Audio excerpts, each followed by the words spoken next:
Hello welcome back to Jannas recipes.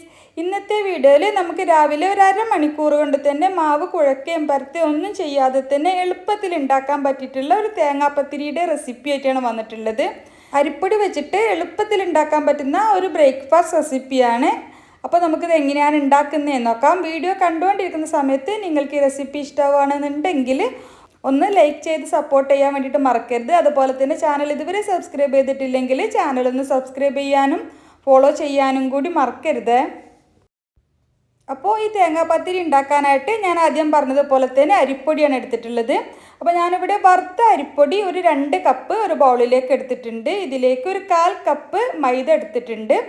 പിന്നെ അതിലേക്ക് ഒരു 1.5 കപ്പ് ചിരുവിയ തേങ്ങയാണ് എടുത്തിട്ടുള്ളത്.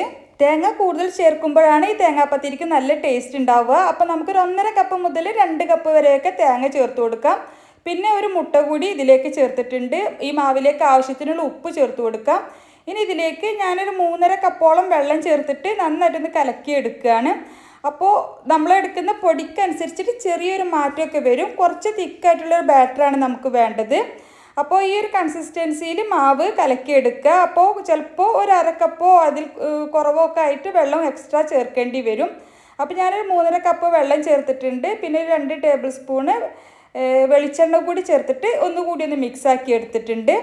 നന്നായിട്ട് മിക്സാക്കി എടുത്തതിന് ശേഷം നമുക്ക് പത്തിരി ചുട്ടെടുക്കാം. അതിനായിട്ട് ഒരു പാൻ വെച്ചിട്ടുണ്ട്. അതിലേക്ക് ഒരു തവി മാവ് ഒഴിച്ചിട്ട് ഇതുപോലെ ചെറുതായിട്ട് പരത്തി കൊടുക്കാം. നമ്മൾ സാധാരണ തേങ്ങാപ്പത്തിരിയൊക്കെ ഉണ്ടാക്കുന്ന ആ ഒരു വട്ടത്തിന് പരത്തിയെടുത്താൽ മതി.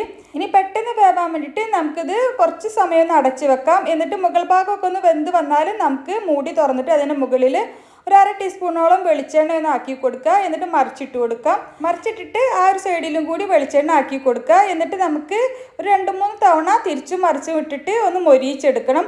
ഫ്ലെയിം കൂട്ടി വെച്ചിട്ട് വേണം ഇങ്ങനെ ചെയ്യാൻ. എന്നാലാണ് നമുക്ക് നന്നായിട്ട് മൊരിഞ്ഞ് കിട്ടുള്ളൂ. അപ്പോൾ ഞാനിതുപോലെ ആദ്യത്തെ പത്തിരി ഇവിടെ ചുട്ടെടുത്തിട്ടുണ്ട്. അതുപോലെ തന്നെ നമുക്ക് ബാക്കിയുള്ള പത്തിരികളെല്ലാം ചുട്ടെടുക്കാം. അപ്പോൾ നമ്മൾ മാവ് പാനിലേക്ക് ഒഴിക്കുന്ന സമയത്ത് പാനിൻ്റെ ഒരു മീഡിയം ചൂട് മതി. അതിനുശേഷം നമുക്ക് ഫ്ലെയിം കൂട്ടി വെക്കാം. എന്നാലാണ് നമുക്ക് പെട്ടെന്ന് ചുട്ടെടുക്കാൻ വേണ്ടിയിട്ട് പറ്റുള്ളൂ. 2 സൈഡും മൊരിഞ്ഞ് കിട്ടാൻ വേണ്ടിയിട്ട് കുറച്ച് സമയം വേണം. അപ്പോൾ നമുക്ക് 2 പാനൊക്കെ വെച്ചിട്ട് ചെയ്യുകയാണെന്നുണ്ടെങ്കിൽ പെട്ടെന്ന് തന്നെ റെഡി ആയി കിട്ടും. നമുക്ക് രാവിലെ മാവ് അരക്കുകയും കുഴക്കുകയും പരത്തുകയും ഒന്നും ചെയ്യാതെ എളുപ്പത്തിൽ ഉണ്ടാക്കാൻ പറ്റിയിട്ടുള്ള നല്ല ടേസ്റ്റി ആയിട്ടുള്ളൊരു തേങ്ങാപ്പത്തിരിയാണ്. നമുക്ക് മധുരമൊക്കെ ഇഷ്ടമുള്ളവർക്കാണെങ്കിൽ തേങ്ങാപ്പാലിൻ്റെ കൂടെ കഴിക്കാം. തേങ്ങാപ്പാലും പഞ്ചസാരയൊക്കെ കൂട്ടിയിട്ട് കഴിക്കാം. അല്ലാന്നുണ്ടെങ്കിൽ മീൻ മുളകിട്ടത്, അതുപോലെ ബീഫ് കറി, ചിക്കൻ മുളകിട്ടത്, അങ്ങനെയൊക്കെയുള്ള കാര്യങ്ങളുടെ കൂടെ കഴിക്കാനാണ് ടേസ്റ്റ്. ഞാനിപ്പോൾ ബീഫ് വരട്ടിയതിൻ്റെ കൂടെയാണ് കഴിക്കുന്നത്. അടിപൊളി ടേസ്റ്റാണ്. അപ്പോൾ ഇതുവരെ ഇതുപോലെ ട്രൈ ചെയ്ത് നോക്കിയിട്ടില്ലെങ്കിൽ തീർച്ചയായിട്ടും ട്രൈ ചെയ്ത് നോക്കുക. എന്നിട്ട് നിങ്ങളുടെ അഭിപ്രായം കമൻ്റായിട്ട് അറിയിക്കുക. നിങ്ങൾക്ക് ഈ റെസിപ്പി ഇഷ്ടമായെങ്കിൽ ഒന്ന് ലൈക്ക് ചെയ്ത് സപ്പോർട്ട് ചെയ്യാൻ വേണ്ടിയിട്ട് മറക്കരുത്. അതുപോലെ തന്നെ ചാനൽ ഇതുവരെ സബ്സ്ക്രൈബ് ചെയ്തിട്ടില്ലെങ്കിൽ ചാനലൊന്ന് സബ്സ്ക്രൈബ് ചെയ്യാനും ഫോളോ ചെയ്യാനും കൂടി മറക്കരുത്. അപ്പോൾ ഇൻഷാ അല്ലാഹ് മറ്റൊരു അടിപൊളി റെസിപ്പിയുമായിട്ട് നമുക്ക് വീണ്ടും കാണാം. Thank you for watching.